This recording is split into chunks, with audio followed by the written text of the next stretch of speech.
今天大家都在讨论伊朗直升机硬着陆的事情，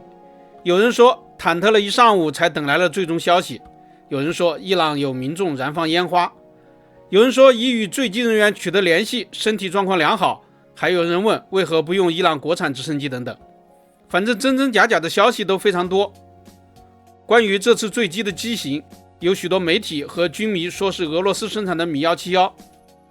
但实际在第一时间飞友们都已经指出是贝尔212，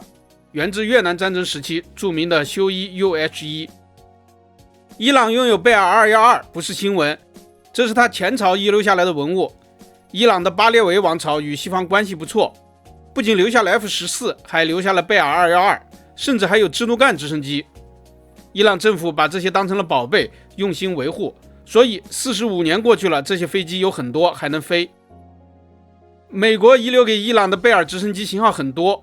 包括205、206、209和212等，总数不详。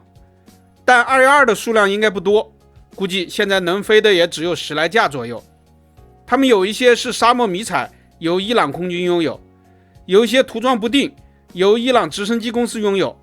该公司还拥有过罗宾逊和小松鼠等。伊朗的航空工业实力其实非常给力，甚至可以自己生产直升机。伊朗还曾经办过航展，展示过强大的沙赫德285和沙赫德278直升机。但既然伊朗拥有国产直升机的能力，为什么不用它的国产飞机，反而给总统使用40多年美国生产的老爷机呢？贝尔212是上个世纪80年代的产品，是从著名的修伊 UH-1 改进来的。这款飞机最多可搭乘1名飞行员和14名乘客，属于中型直升机。它最大的特点就是耐用，可靠性高，不容易出毛病，而且它有2台发动机，安全性也相对较高。直到现在，全球许多国家都还在使用老旧的贝尔212，比如菲律宾。朋友们去玩的话，经常能看到飞空军的212在头顶乱飞。伊朗的国产通用型直升机主要有2种，一种是沙赫德278，属于轻型直升机，不太气派；另一种是沙巴维兹275，是仿制的贝尔205，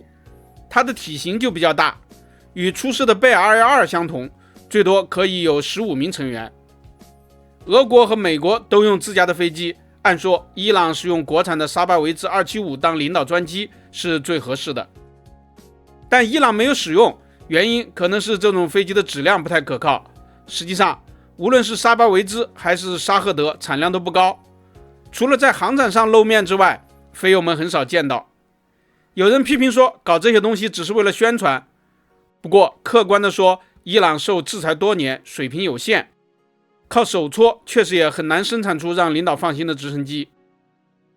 伊朗也有俄罗斯生产的米171直升机，数量不详，应该比贝尔212年轻。媒体上也确实出现过伊朗高官走出米171的图片，但米171小毛病太多，售后服务差，可能维护不够及时，所以这次只好用老旧的贝尔212。40多年的贝尔212或许比米171还要更可靠一些，伊朗人肯定会给领导使用最好的飞机，其实咱们并不需要操心。此次行动共有3架直升机列队飞行，在硬着陆传出之初，就有飞友指出实际为坠毁，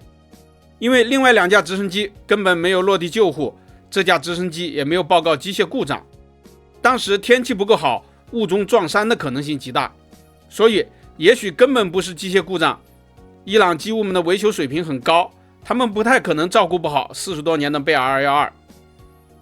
关于这场事故的原因，阴谋论认为可能是美国在搞鬼，远程控制了这架212。这种论调当笑话听听就好了。伊朗总统并不是伊朗的当家人，伊朗是宗教国家，总统实权不如宗教领袖权力大。当时这架飞机上除了总统外，还有外交部长和保镖，以及一个伊玛目。伊玛目是宗教头头的意思。还有人说是以色列搞暗杀，那就更没有文化了，不仅不懂政治，甚至也不懂飞机。要想多了解飞机的话，还是来咱们这里看看吧。本期咱们就聊到这里，下期见。